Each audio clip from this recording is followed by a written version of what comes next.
Today, I'm going to be going over a multitude of tactics which are going to allow you to perceive and radiate higher frequency energy. Your view of the world is a confession of character, and the world is not as it is, but as you are. What does this mean? Essentially, it's leading to the idea of lens and perception. If you know an analogy, you're wearing a certain tinted glass lens, then you see everything in that tint.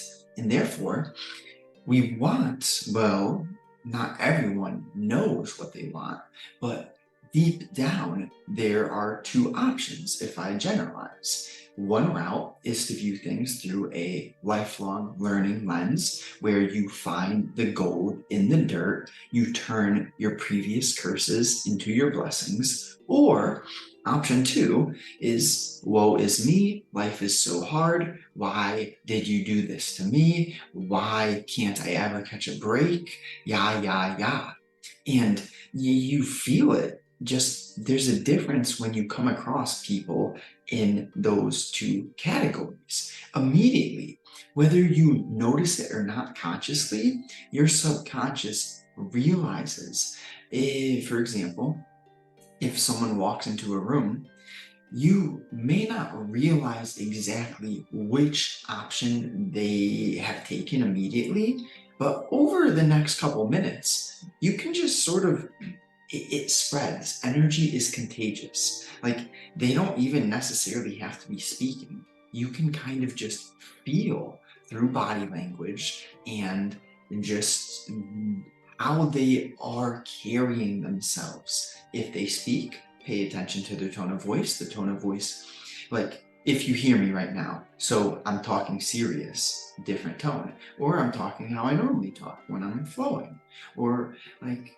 oh my gosh, whoa, like you hear, and of course I give extreme examples, but that is so, it's clear, the lesson is clear. See, when giving examples, it's very beneficial to give the extreme so that people truly grasp the lesson. If you go into the nuance before the foundation is set, then it usually isn't as successful in our goal of being lifelong learners. So when you inevitably get whacked by life and something occurs in which your ego is like, why'd this happen to me? See, I'm not saying that you shouldn't ever have those thoughts because it's human nature. What I'm getting at is how quickly can you notice that you're having a low quality thought, catch yourself having that thought, and replace it with something healthier. So that is earned. You earn that ability of catching yourself quicker and quicker through changing your lifestyle and changing your habits. It's important to understand that life is not meant to be perfect. It's not rainbows and fairy tales because, okay, yin yang. If the tide never came in, how would you realize the tide was out? So we need the opposing ends of the spectrum. And therefore, the better you get at observing where you're coming from in a certain moment. Are you in the victim state or are you in the reframing state? Because if you can feel the differentiation between the two, then you shorten that distance and you can choose consciously and subconsciously where you operate from a large majority of the time. So inevitably annoyances will occur, but how long do you stay annoyed? That's the question. In taking accountability for your life, your circumstance, your emotions, etc., how you make people feel, when you choose the responsible route, what I've came to realize is, like I stated, the annoyances will occur, but do you just sit there and overthink and feel bad for yourself and sit in that low frequency without catching yourself? Or do you understand that, well, life is about states of mind. There are many moods, many emotions, and there are certain physical actions and psychological actions which you can do that directly lead you into a certain state of mind. For example, if you eat food, something that I consume often is grass-finished beef. And what this does is it's not processed. It's sourced from an animal which lived a happy life, roaming the fields, eating the grass, not the artificially grown corn and soy stuff. See, there's a difference between something which is organic and something which is artificially grown with chemicals like Roundup and etc. You get my point. So you consume that grass-finished beef, and then you use that physiological energy derived from your healthy nutrition to take care of your body. You exercise, you go on walks, you get fresh air. Those sorts of activities, that is like the foundation to starting to get into flow and allowing yourself to catch yourself, to notice the difference between low frequency and high frequency states of mind. So on the other end of the spectrum, let's say you eat processed food, McDonald's, which has 100 ingredients in their chicken nuggets, and then you don't exercise and you do not prioritize healthy sleep, then you're not even going to realize you're in a low frequency state, because certain ways of living, lifestyles, lead you to being so unobservant that you don't even have anything to catch. You just are living in one spectrum, the victim spectrum, and you don't even realize, like, this question, wait, maybe, just maybe, could my life be better? Or is it, oh, my life is so hard, I'm like this forever, I'm stuck, you know, wah. And again, pain is not necessarily bad. What is bad is if you turn yourself into a victim when uncomfortable emotions arise. See, I remember having doubts and a girl that I cared about doing things which frustrated me. And instead of just moping and whining, saying, you know what, this is fuel. I'm going to train. I'm going to become a better athlete. I'm going to do the things which at least add a little bit more value to who I am. And so there's your choice. If you're in the victim mindset right now, I'm not here to make you feel bad. I encourage you for at least staying here and bearing through sometimes my harshness. The point is, you have a choice to make. Do you stay a victim, or do you start to change how you act, how you perceive yourself, breaking through your certain limiting beliefs? See, there's the concept, the glass ceiling. It's glass because it can be shattered. You can become more than you are right now. It's okay for you to be exactly where you are right now. Even if you're overweight, you have terrible habits, your mind is weak, this is okay. What's not okay is to just sit there and to act as if you cannot be better, that you don't have any work to do, any improvement and growth to initiate. So it's all about not being too harsh on yourself, but at the same time, realizing, like, there is more to life. I do not have to stay where I'm at right now. And it's a choice, essentially. Every decision that you make is a vote for who you want to become.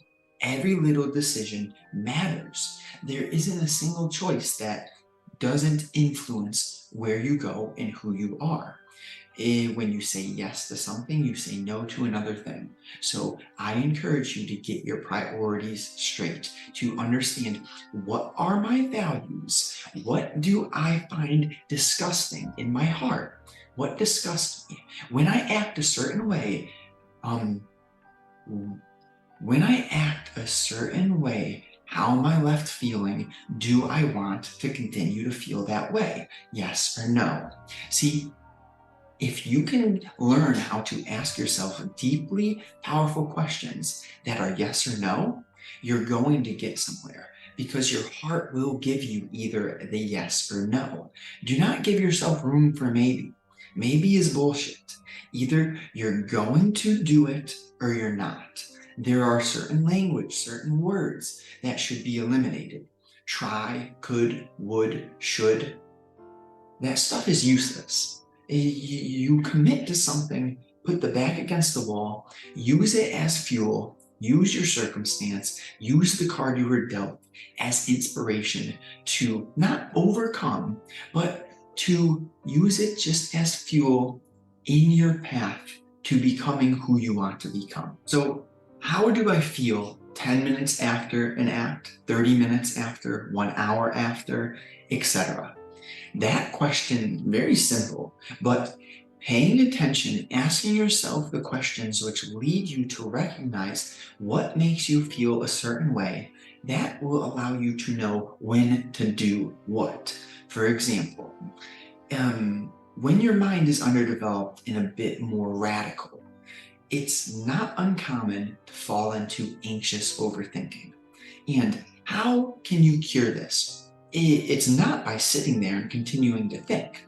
It's by, doing something as simple as getting up and going for a walk, plugging in a healthy audiobook, or paying attention to your breath on that walk, or you do both at the same time.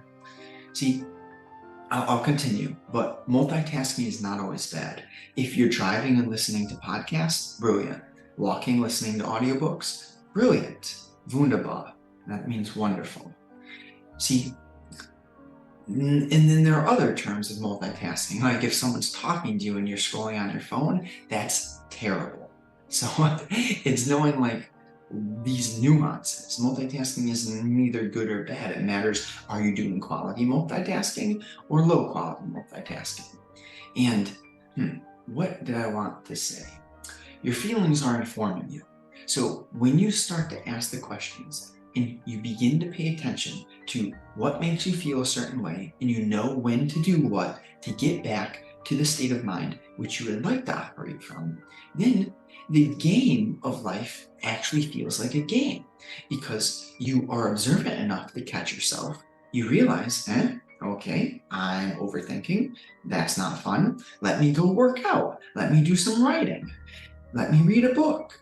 And then, see, life comes down to habits. But the thing is, when you're coming from a victim, a lower ego state of mind, you don't see the importance in the healthy habits. It's like, why would I go for a walk? Why would I read a book?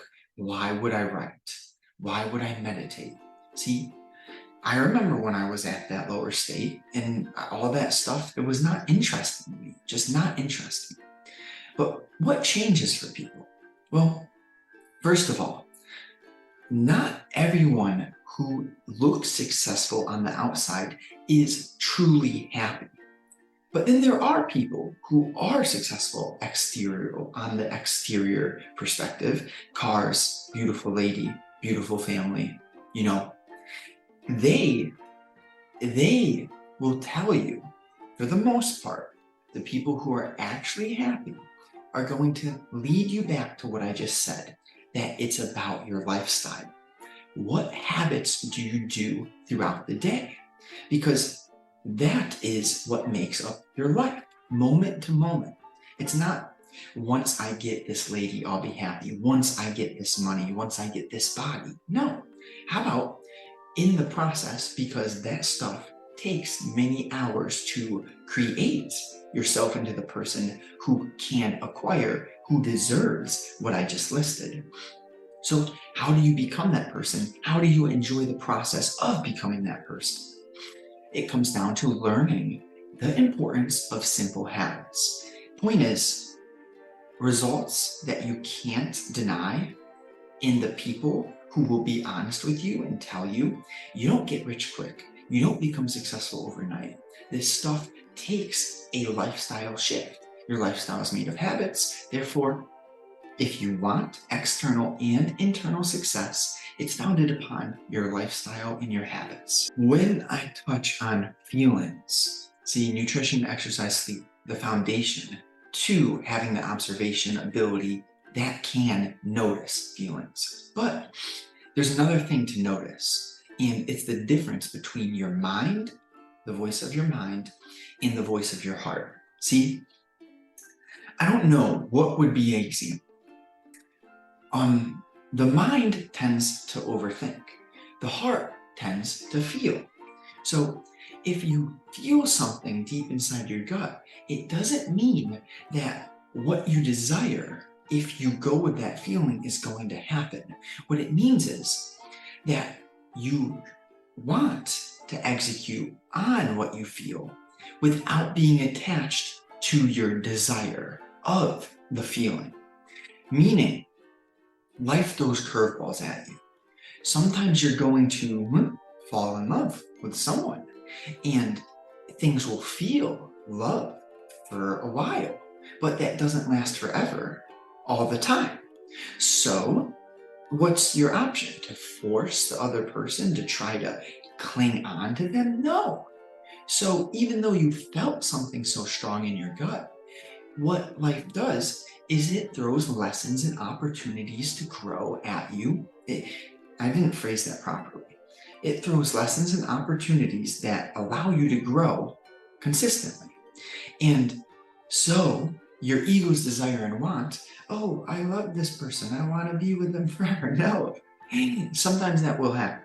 But at the same time, if the reality is not the case, you have to learn how to find the lesson from your experience. And that's not necessarily easy, especially if you're attached to a certain belief or worldview or expectation. So this is the importance in paying attention to your feelings. You can catch yourself, oh, I'm attached to this, but this is different than what I expected, than my reality. Therefore, I shouldn't stay attached. That would be foolish, because then I'm creating my own misery. Rather, okay, I'm having a different reality than I expected. Well, how can I learn from this? What am I meant to grasp from this situation? In attempting to listen to your gut, your intuition, your heart, we want to understand that the mind is very useful.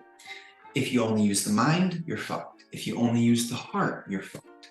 If you understand how to listen to your heart's feelings and how to back up your gut feelings with a strategic process, thinking in probabilistic terms, calculated risk, cost to benefit ratios, etc., you essentially have become powerful. Like Jordan Peterson says, a man who can articulate his thoughts and is physically capable, you're a powerful man or lady. And see, this is the importance of balance. There's no concept more crucial than understanding how and what balance truly is. And what is balance not? So you have a square, you cut the square down the middle. That's not balance. See, life occurs in seasons, just like nature has seasons, and there are phases. In certain spans of your life, you're going to be in a certain balance. And if you were to stay in that phase of life forever, you would become imbalanced. But if you do it for a season, so does that make sense? You're in a certain phase of your life, and the season is the bigger pillar. The phase is the sub-pillar. And throughout life, you are going to go through many different phases in many different seasons. That's what balance is. Understanding, okay, this is my, like, for example, my high school season, which was, athletic and underdeveloped, immature. But then the sub-pillars were specifically like girls and cars and friends and video games and etc. And you go through, that's sort of a very, that's like my example. Your example is definitely going to be different. You may draw some similarities, but the point is that we're continuously changing. Like, the only constant is change. You never step into the same river twice. Every day, everything is changing. And that's what balance is. Understanding that, well, sometimes you will have a relationship that lasts a very long time. But even those ones, like with parents or with family, people pass away. This is life. So we have to understand that no matter how long-term something may seem, that there is an end to it. When I say that, I have no intent of making you dwell on the end. No, but there's freedom and power in understanding what impermanence means, because when you know there's an end, it can enhance how much you value something. And when you value something, the moments are more deep, more fulfilling, and overall higher quality moments. To practically actualize what I've been talking about, here's a few tips.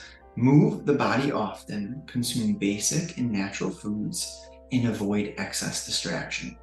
So moving the body often, this pairs so tightly with nutrition because it's founded upon energy. If you eat too much, it's so much harder to move the body to get up. Your mind is foggy. Your mind is weak. Couch, Netflix.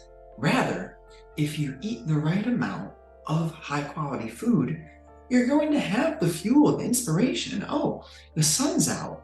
I hear the birds. Why not go for a stroll and listen to an audiobook? It's going to be more like, why not? Rather than, why should I? You see, that's a very nuanced differentiation. But why not? If you have that voice, like this gentle tone of voice, yeah, that sounds like a good idea. Let's do that. This is what freedom is. This is your path to fulfillment, is understanding these detailed nuances that change the quality of your moment-to-moment experience. And then avoiding excess distraction. So what I'm not saying is that you can't watch Netflix. No, if you're watching like a high quality show that inspires you, you're less than an hour a day. I'm not even gonna put a time frame on it, but personally, like 20 minutes, 40 minutes a day of entertainment, like that's distraction. But if you do all your other stuff, see, I'm not here to tell you to be a robot. Like, no, we're here for balance and sustainability. And if I want to watch some entertaining show, why not? It's just when you overdo it, then that's the unhealthy side of it. But if you don't do it at all, then again, there's phases. In a certain phase, maybe you won't do it at all, and that's okay. But then in another phase, where you're starting to see tangible results for the thousands of hours you've put in, maybe it's okay to tone back your workload a little bit. So this is all very nuanced, and it's all what you have to figure out throughout time. See, I speak in general principles and universal truths because I realize, my content, the hand that I've been dealt, let me correct myself. My structure is different from your, wait, I'm wrong. It's content. Okay. I apologize. My content is different than yours, but our structure is very similar. This is why I do speak in principles and general terms, which are going to allow you to craft yourself into the specific person for your specific situation, allowing you to get in touch with your heart. Because, my path is not going to be the same as yours. Maybe it's similar, maybe it's very different, and you could still grasp the structural understandings. So it's a beautiful thing when you realize many mountaintops, many routes to go, and we're not going to force anything. It's not good to force. Rather, we become and we attract. If you could do me a small favor and answer these questions, just like a paragraph plus. What are the main things draining your clarity? What habits do you know you will benefit from adopting? And if you answer those, I promise you will feel better and you will have a clearer direction for the path. And I'd love to hear your answers. So link in description, you could shoot me a DM on Twitter, your answers, or you could email me if you subscribe to my newsletter via any of the free ebooks or justinagliscus.com. That will give you my email when you start getting my automation sequence, and then I would love to hear you from there. Either way. And then why not mention this? I'm not going to be doing this forever. It's going to be a short span, a phase, a season of my life. But right now I have an offer for people who enjoy this content, for people who can stick with this video, because not everyone can. You have to be on a certain level to even be interested in the things that I'm speaking upon. But if that sounds like you, if you enjoy this stuff, my offer is essentially one-to-one guidance. Shoot me a DM on Twitter if you're interested in one-on-one guidance, because I would love to find some people who, when we flow together, it's not any serious work. It's just accelerating your development, and I get a deep fulfillment from allowing you to do that. So shoot me a DM on Twitter if that sounds like you. And lastly, just help me out with the algorithm. I'd appreciate this favor. Just drop a like. If you want, share it with a friend. Tell them what you enjoyed, why you specifically stayed to the end, and what they'll get from it. Appreciate you deeply, truly.